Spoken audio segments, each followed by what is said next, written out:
3 मे 2026 तुमच्या आयुष्यातला अतिशय महत्वाचा दिवस. ज्या ज्या मुलांचं मुलींचं स्वप्न आहे की डॉक्टर व्हायचं आहे, त्यांच्यासाठी अतिशय महत्वाचा दिवस.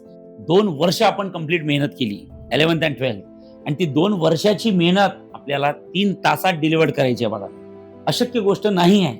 मी मान्य करतो थोडा अवघड आहे, पण अशक्य नाही. त्यासाठी काय काय गोष्टी कराव्या लागतील? सगळ्यात महत्वाचं, पुढचे जे 1-2 दिवस आहे त्या 2 दिवसात रिलॅक्स राहा.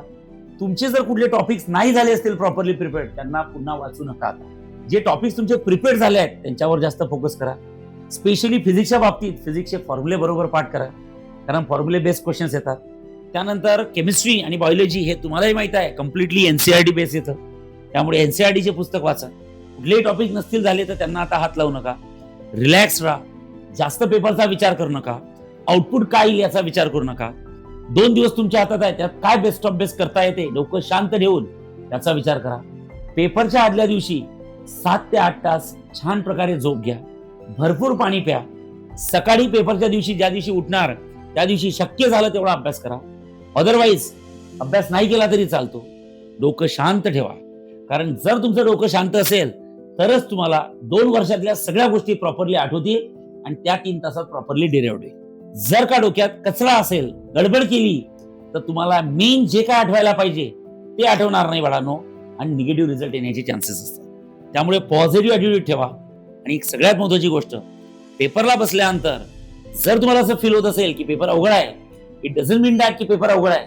कदाचित तुम्हाला आलेले क्वेश्चन जे तुम्ही बघतात ते तुम्ही अवघड पेपर क्वेश्चन बघत असाल, तर कुठल्याही क्वेश्चनला स्टक राहू नका. पुढे पुढे जा. प्रायोरिटी कुठले सब्जेक्ट घ्यायचे हे तुमच्या अभ्यासावर डिपेंड असतं. तुम्ही क्लासेस किंवा कॉलेजेसमध्ये ज्या मॉक टेस्ट दिल्या त्याच्यावर डिपेंड असतं. जनरली मुलं बायोलॉजी आणि केमिस्ट्रीला जास्त प्रिफरन्स देतात आणि फिजिक्सला थर्ड प्रायोरिटी ठेवतात. बट स्टील हे स्टुडंट टू स्टुडंट व्हॅरी होतं. आणि सगळ्यात लास्ट महत्वाची गोष्ट, पेपर देत असताना तुम्ही फक्त तुमचा विचार करा. अवतीभवती काय सुरू आहे त्याचा विचार करू नका. अवतीभवतीचे मुलं कुठल्या स्पीडने पेपर सॉल्व्ह करतायत त्याचा विचार करू नका. कदाचित एखादा मुलगा किंवा मुलगी जास्त स्पीडने अभ्यास करत असेल, पेपर सॉल्व्ह करत असेल, त्याच्याकडे बघून तुम्हाला डिमोटिवेशन येऊ शकतं. त्यामुळे तिकडे बघायचं नाहीये.